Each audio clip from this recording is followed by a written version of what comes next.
our movement is the same reason why the lobbyists and the donors are a movement. Hello? See, now here's the problem. So I wouldn't pay the mic guy, right? The mic just shot. That was a weird sound, wasn't it? So I wouldn't pay the mic guy, and they'll say, isn't that terrible? He didn't pay his bills. When people don't do a good job for me, I don't pay them. It's one of those things. I don't know. My father taught me that a long time ago, and probably your parents taught you that too. Anyway, they're all part of the same political system. So they go to the same restaurants. They go to the same conferences. They have the same friends and connections. They write checks to the same think tanks and produce exactly the same reports. It's a gravy train, and it just keeps flowing. On November 8th, that special interest gravy train is coming to a very abrupt end.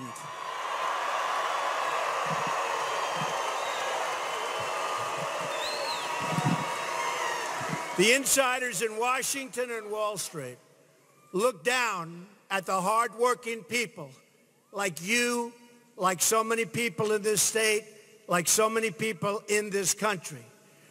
But you're the backbone of the country. And I understand that. And you understand that. You are the people that make the country run. You are the heart and soul of the nation, and you don't ever, ever, ever forget it. Don't ever forget it, folks. Hillary Clinton lifted the veil on this whole corrupt scheme when she called you deplorable and irredeemable.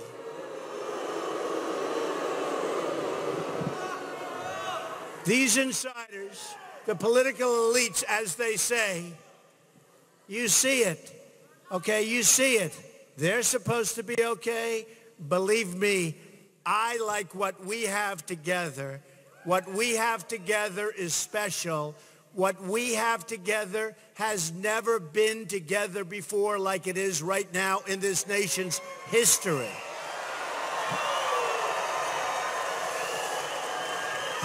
And when we have rallies like this, I have to say, we have rallies like this, and we have 7, 8, 9, 10,000 routinely. Those are like the smaller crowds. We were in Pensacola the other day. No matter where we go. And Hillary goes out for rallies, and yesterday I think she had 200 people.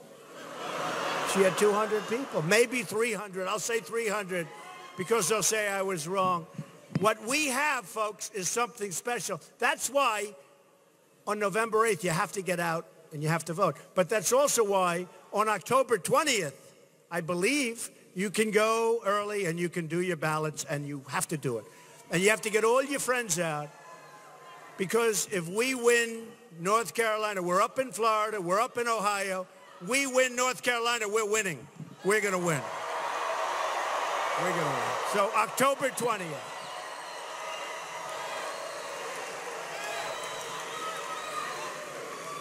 Clinton doesn't see you as people to serve, but subjects to rule over. Hello? Oh. Is that friend or foe? Is that friend?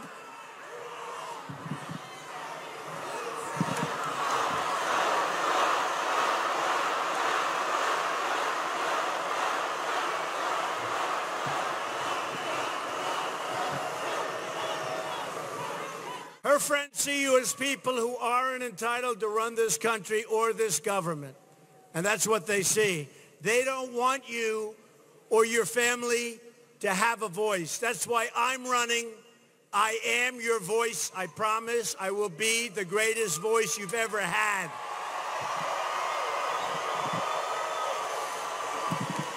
We'll bring our government back to the people. We'll break up the donor media industrial complex, because there is nothing so dishonest as our media. And not everybody. Not everybody. Honestly, not everybody. but a large portion of it. And it's very, very unfair. And it's bled this country dry. And that's given us all of the problems, combinations of different groups, all of the problems that we have today. Hillary Clinton is the last line of defense for a failed political establishment, believe me. And she does not have you at heart. All of their money, all of their hopes for another generation, a corruption, all of the corruption, the tremendous corruption, that's what we have vested in her. Now, I will say, we have just gotten some reports, and we're getting these phenomenal poll numbers, and they're saying that our expenditures on advertising, our expenditures on people, our expenditures on everything are a tiny fraction, and yet we're minimum tied, and we might probably actually be winning, spending a tiny fraction. Spending a tiny fraction.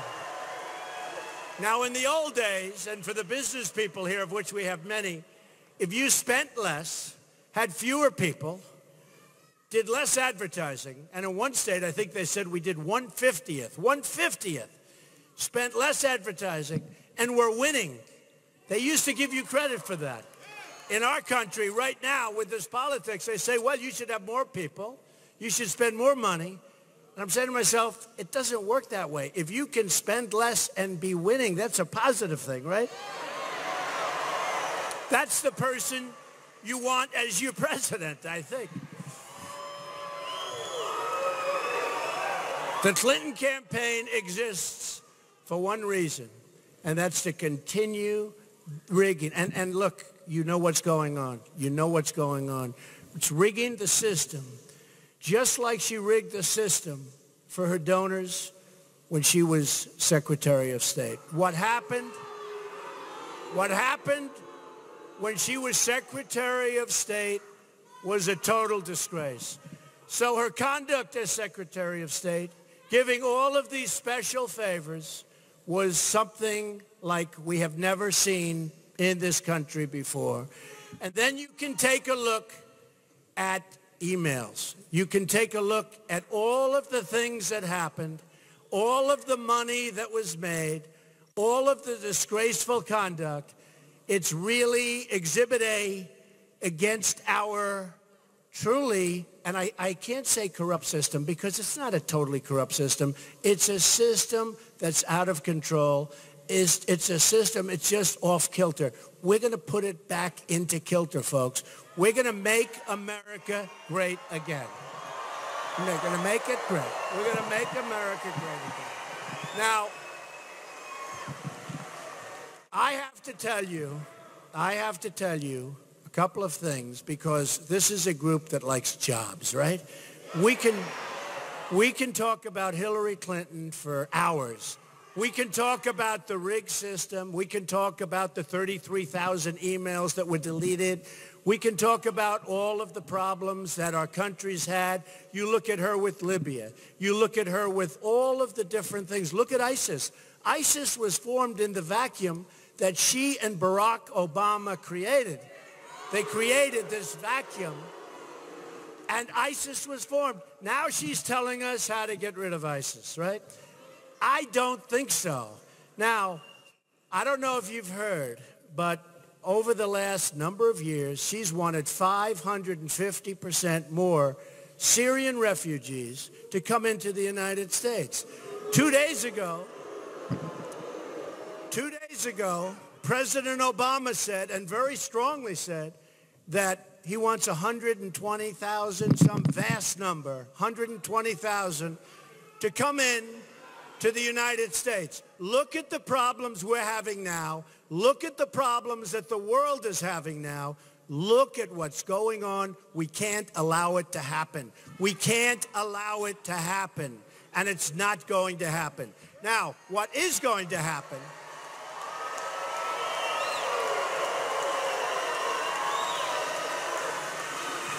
What is going to happen, and this is so important, and I just think it's one of those things that we're going to see because it's politics. Hillary is all of a sudden going to get tough.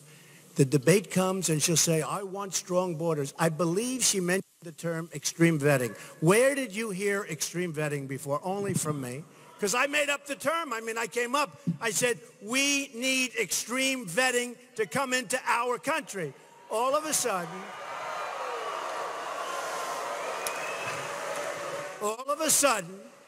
she's got extreme vetting, and she's got all of these terms. Folks, it's not going to happen. And the reason it's not going to happen is because there's special interest donors. They like it when our businesses move out because they own businesses. They move to Mexico. Lots of advantages for them to do that. No advantage for our country. No advantage for our jobs. So I'll give you a couple of examples, and I think it's horrible. Ford Motor Company just announced that they're moving their small car division. Anybody hear this? To Mexico. Unbelievable numbers of jobs, tremendous numbers of jobs, and we're not going to let it happen. We're not going to let this. We lost, in North Carolina, you lost 44% of your manufacturing. NAFTA has been a disaster for North Carolina. NAFTA has been a disaster for this country. You go to Pennsylvania, you go to Ohio, you go to all of these states, you go to New York State, you go to New England. Look at what's happened to our country. We're not going to let it happen any longer. We're not going to let them take our businesses any longer, these corrupt politicians. We're not going to let them take our businesses any longer. It's not going to happen, okay? It's not going to happen. We won't let it happen. Now, we have a tremendous problem with immigration, but we have a tremendous problem with job loss. And we have a real problem with good jobs because we're keeping jobs, they're bad jobs. They're considered, we're losing our good jobs. So a couple of examples. You remember what happened in Indiana recently with Carrier air conditioning, right? They fired all their employees. They said, we're moving to Mexico. Congratulations. It was captured, this firing, on somebody's beautiful cell phone. A great thing.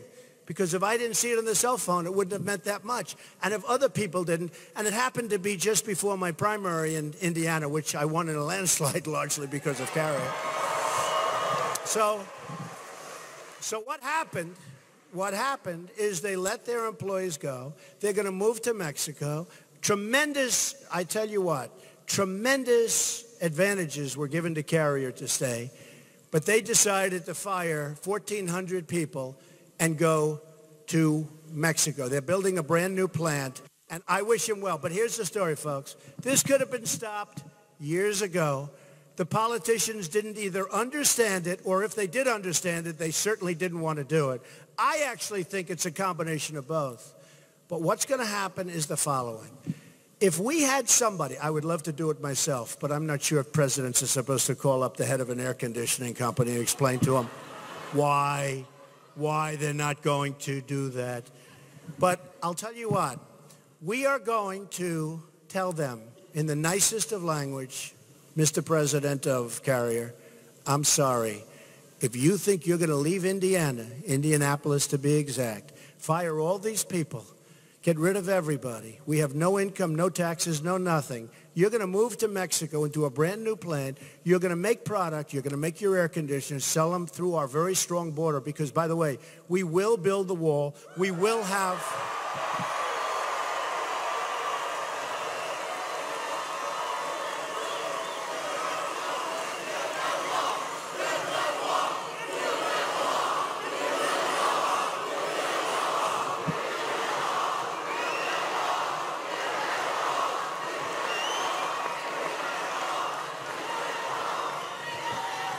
No, we're building the wall. We're going to have a very, very strong border. Who's going to pay for the wall? Do you even have a doubt? No, do you have even a doubt? So what we're going to do is we're going to tell Carrier and everybody. I hate to use Carrier only but they're a perfect example. They make air conditioners, good air conditioners. I used to buy them. I won't buy them anymore. But I may never buy an air conditioner again if I win. Okay? If I lose, I may be buying them a lot, but I don't know. This is much more exciting than the real estate business, to be honest with you. But we're going to tell them that, look, if you move, we are going to charge you 35% every time you make an air conditioner and think you're going to sell it back into our country, okay? 35%. And I'll tell you what will happen every single time, like 98%. 98%, they're going to say, well, let's go get a lobbyist. Now, I'm putting up my own money, and I'm into this thing for a lot of money, folks, okay? I'm putting up my own money. I don't know if it's ever happened. I guess Ross Perot put up his money. But I'm putting up my money. I'm raising money from the small donors and some larger donors going to the Republican Party, the RNC, Reince Priebus, who's, by the way, doing a great job. But we're raising money for the Republican Party, but I am putting up millions and millions and millions of dollars. So if you don't go out and vote, I'm going to feel very, very foolish, I'll tell you. I'm going to say, one of the pundits said, it doesn't matter whether he wins or loses. What he's done has been amazing. It's never been done before. And you know what I say to that? If I lose, I wasted a lot of time, energy, and money. That's the way I look at it. I don't view it the way they look at it. And I will say it has been an amazing experience. But here's what's going to happen. We're going to say to them, and I have the greatest business people in the world backing me, Carl Icahn, so many different business people. And we have to use our great business people. We have to use our great negotiators on trade. And they'll say, look, here's the story. If you move, Mr. Carrier, if you move, it's fine. Enjoy your new plant. The weather's hot, but that's okay. Enjoy the new plant. But if you move, there's going to be this tax. They're not going to move, folks. They're not going to move. They're going to say, well, we're going to stay. Now, they'll stay in Indiana. They may come to North Carolina. All of that stuff is fine, right? But they're not leaving our country so easily. We can't continue to be the suckers that allow thousands of companies, millions of jobs to be lost by moving their manufacturing plants and factories to other countries. We can't do it. We can't do it. We cannot do it. So one of two things is going to happen. Either they're not moving, they're staying in Indiana or the United States. And this goes for many, many companies. There are many companies right now in North Carolina that are talking about moving to Mexico and other places. I hate to tell you, you have a job. You think you have a good job. You better get back immediately. Stop listening to this. The fact is, you have companies right now where you work that are negotiating to move out of North Carolina, okay? They're negotiating to move out of different states. And our politicians do nothing about it. And the reason is, two reasons. Number one, they're not very smart. Number two, a lot of times, they're taken care of by donors and special interests that want them to move out. They have reason to have them move out, especially when you can make your product and sell it into the United States with no tax, no nothing. So either they're going to stay, which most of them will because the numbers don't work anymore when they have to pay that tax, or they're going to leave and we're going to make a fortune every time they sell something into this country. So it's okay. I don't care. But we're not going to have it any longer where our companies fire everybody, move to Mexico and other places, and then after all of that work, we end up with unemployment and nothing, okay? And they end up with great jobs, great factories. A friend of mine, and you might have heard me say this, but it happened a month and a half ago. He's one of the biggest in the world at building plants. He builds plants, big car plants, big all kind of plants. That's all he builds. If you told him build an apartment house, he wouldn't maybe know how to do it, but he builds great plants. And I said to him, how's business? Unbelievable. Really, that's good. How is it? I mean, the United States, no, not good here. I said, what do you mean not good here? He said, you got to see Mexico. We're building plants. He said to me, Mexico is the 8th wonder of the world. It's going to be the car capital of the world. Michigan is getting killed. Ohio is getting killed. A lot of states are getting killed, including, by the way, North Carolina. They're getting killed. Your jobs are being moved. Your companies are moved down to Mexico and to other places, but Mexico in particular. China is a disaster. We have a trade deficit with China, $500 billion a year, trade deficit. By the way, our trade deficit with Mexico is also massive. It's massive. But we have a $500 billion trade deficit with China. And let me tell you something, that's not going to happen with me. It's a two-way street. We got to remember, it's not a one-way street. You know, when Boeing goes and wants to sell planes to China, they make them build plants.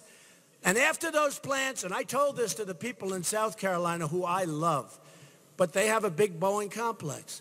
But they're now building a big Boeing complex in China. When that complex is built and they start devaluing their currency and they start playing around because they're currency manipulators like nobody that's ever been there, even better than Japan in their prime, and they start selling airplanes at prices that this country can't compete with, I'll tell you what, you got to be careful. But that's what's happening right now. When Boeing made their deal with China, China took their intellectual property. They took so much. And if they didn't take it, it wouldn't matter because they steal intellectual property. So I'm just saying this. I will be the greatest jobs president that God ever created. That I can tell you. That I can tell you. And Hillary Clinton doesn't have a clue. Not even a clue. Now, when it comes to the border, and some of you have heard it and some of you haven't, who has heard the snake? How many people? Raise your hands. Not too many. So that's maybe 10%. Should I do it or should I not do it? Huh? Yes? All right, I'm going to do it. I'll tell you what. To me, I love it because it's so descriptive, not complex at all, but it's so totally descriptive. We need strong borders. We can't have people coming into this country who don't love our people and love our country. That's all. And we want people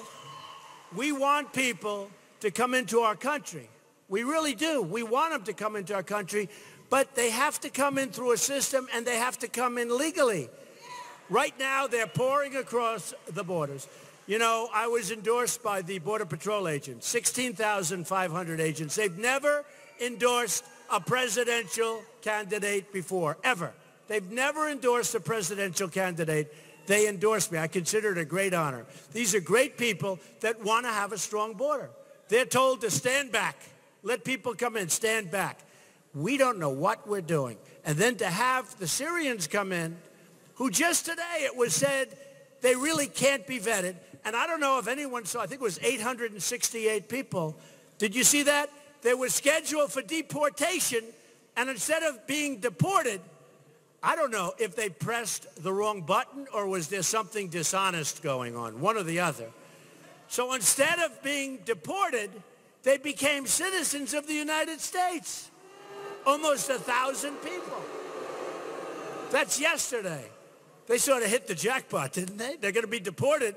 Something happened, and they became citizens of the United States. Folks, this could be the great Trojan horse. We have people coming into our country. We have no idea. They're coming in from the Middle East. We have no idea who they are. I used the term extreme. I made it up. Now Hillary is copying it. But we need extreme vetting. But we don't need anybody until we find out what's going on from these regions of the world. And we want to help, and we want to build safe zones, and we want to have other people pay for the safe zones. Because right now, we have $20 trillion worth of debt. It's going to be very destructive unless somebody very, very good and very, very smart and knows what he, in this case I have to say he, there's two of us, is doing. But I will tell you, President Obama has doubled the national debt. So over 200 years of debt, and in 7.5 years he's doubled it. Think of it. So we have almost $20 trillion. So we're going to get Gulf states who are loaded up with money. We're going to get the Gulf states to pay for safe zones. We'll lead the project. Like it's called OPM. I do that all the time in business, called other people's money. There's nothing like doing things with other people's money because it takes the risk. You get a good chunk of it and it takes the risk. We're going to do this, in this case, from a humanitarian standpoint. OPM, other people's money. We'll do safe zones. But we cannot have these people come into the United States. We don't know who they are. We know nothing about them. You saw what happened 2 days ago. We cannot continue these policies. We have enough problems in our country. Look at what happened to Germany. Look at what's happening in France. We cannot allow this to happen. Hillary Clinton wants open borders. She wants people to pour in. Barack Obama just approved over 100,000 people 3 days ago to come into this country from Syria. We can't do this, folks. We're not going to have a country left, okay? And think about that. And then I'm going to read The Snake, Al Wilson. Years ago, he wrote it. It's actually a song. Pretty cool song. But the words for what I'm talking about, because we don't know what we're doing, but actually if you sit down and think about it, we know what's going to happen. And this is what's going to happen if we keep allowing these open borders and if we keep taking in tens of thousands of people that we frankly know nothing about. And your law enforcement will tell you that they know nothing and there's no real way to vet these people. On her way to work one morning, down the path along the lake, a tender-hearted woman saw a poor, half-frozen snake. His pretty-colored skin had been all frosted with the dew. "Oh, well," she cried, "I'll take you in, and I'll take care of you." "Take me in, oh tender woman. Take me in, for heaven's sake. Take me in, oh tender woman," sighed the broken snake. She wrapped him up all cozy in a curvature of silk and then laid him by the fireside with some honey and some milk. Now she hurried home from work that night. As soon as she arrived, she found that pretty snake she'd taken in had been revived. "Take me in, oh tender woman, take me in, for heaven's sake. Take me in, oh tender woman," cried the broken snake. Now she clutched him to her bosom. "You're so beautiful," she cried. "But if I hadn't brought you in by now, surely you might have died." Now she stroked his pretty skin and then she kissed him and held him tight. But instead of saying thank you, that snake gave her a vicious bite. "Take me in, oh tender woman, take me in, for heaven's sake. Take me in, oh tender woman," sighed the vicious snake. "I saved you," cried the woman, "and you've bit me, heavens why? You know your bite is poisonous, and now I'm going to die." "Oh, shut up, silly woman," said the reptile with a grin. "You knew damn well I took you in. You knew damn well I was a snake. You knew everything about me before you took me in." Very simple. Very simple. Very, very simple. Very, very simple. Very simple. So we have a situation where it's not so different. Now, let's go over a couple of things because we have to repeal and we have to replace Obamacare. It's a disaster.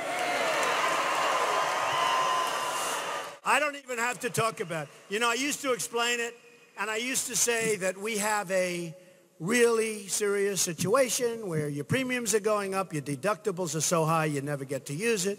The premiums are through the roof. The deductibles are so high. It's a disaster. We're repealing and replacing. We're going to take care of our vets. We're going to take care of our military.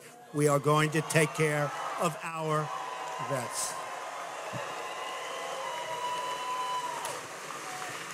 We're going to appoint Supreme Court justices that truly believe in our Constitution, okay? Big thing. That's a big thing. We're going to get rid of Common Core. We're bringing education locally, right? We are going to protect our Second Amendment, which is under siege. Going to protect. Totally under siege. And we're going to protect it. And the NRA, these are great people. They endorsed me. And I'll tell you what, between Supreme Court judges, Second Amendment, Obamacare, and then obviously most important, our depleted military, all of these things, we have the greatest people on earth in our military, but it's so depleted with the equipment they're getting, with all of the problems they have. We are going to rebuild our military, and we're going to take care of our vets. We have to do it. And lastly, we have some of the worst trade deals ever made, headed by NAFTA. Other countries have ripped us like you've never seen before. Vast parcels of land throughout our country, including this state, are empty with fallen buildings. Empty. Just empty. When you see it, it's so sad. You see buildings that were vibrant 30 years ago, and now those companies are gone into other countries, in particular into Mexico. And a lot of them have been closed because of what China's done to us. We are going to renegotiate our trade deals with our smartest and best business people. Those deals are going to be from horrible, job-sucking deals to we're going to reverse it. We're going to have a highway that goes in two directions, not in one direction out of the United States. We're losing our jobs, we're losing our taxes, we're losing our money, and it's getting worse, okay? Just so you understand, you think it's over, it's getting worse. In fact, it's getting worse by far.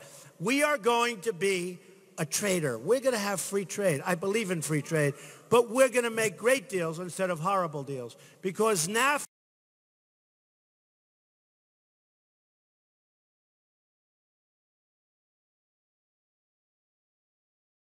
States, instead it's the exact opposite, and it's been a great deal for South Korea. It's been a horrible deal for the United States. So we are going to make our country so rich again. And a woman came up to me, a wonderful woman, not so long ago. She said, you know, Mr. Trump, I hate it when you're going to say, and you say it, you're going to make our country wealthy again, or you're going to make our country rich again.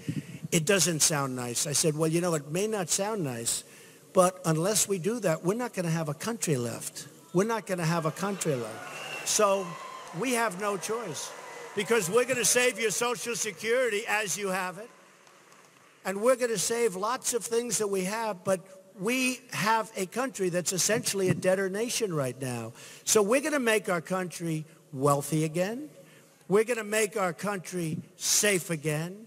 We're going to rebuild our inner cities because our African-American communities are absolutely in the worst shape that they've ever been in before, ever, ever, ever. You take a look at the inner cities, you get no education, you get no jobs, you get shot walking down the street. They're worse. I mean, honestly, places like Afghanistan are safer than some of our inner cities. And I say to the African-American communities, and I think it's resonating, because you see what's happening with my poll numbers with African-Americans. They're going like high. But I say, and I mean it, the inner cities have been run for many years by Democrats. And it's the same old thing. They want your vote, and then they see you, goodbye, I'll see you in 4 years. Hillary Clinton is an example of it. She ran for the Senate in New York State, and she promised jobs that would be unbelievable for New York State. And guess what happened? The jobs didn't come. The jobs went the other way. It went down the absolute tubes. It has been a disaster ever since. That's why upstate New York, she's going to do so badly, because she made promises that she's going to bring hundreds of thousands of jobs back. And guess what happened? It went the other way. It got worse and worse and worse. It's just talk. These people, politicians, all talk, no action. With the inner cities, I say to the African-American people that have to suffer in these inner cities, what do you have to lose? I'm going to fix it. I'm going to fix it. I'm going to fix it. We're going to make it safe. We're going to help your schools a lot, and we're going to have choice because you need choice if you're going to ever turn education around in this country. You know, we spend more per pupil than any country in the world, and yet we're down at the bottom of the list. So obviously something's wrong. So we're going to have choice. But I say, what do you have to lose? I'm going to fix it. And I'm telling you, we will get it done. And we'll stop spending money and taking care of all these people that are coming into our country illegally, and we'll start spending money where we have to spend it, okay? We'll start spending. So we're going to make our country wealthy again. And we're going to make our country strong again. Our military will be greatly enhanced. And we're going to make our country safe again. And we are going to make our country great again. Great.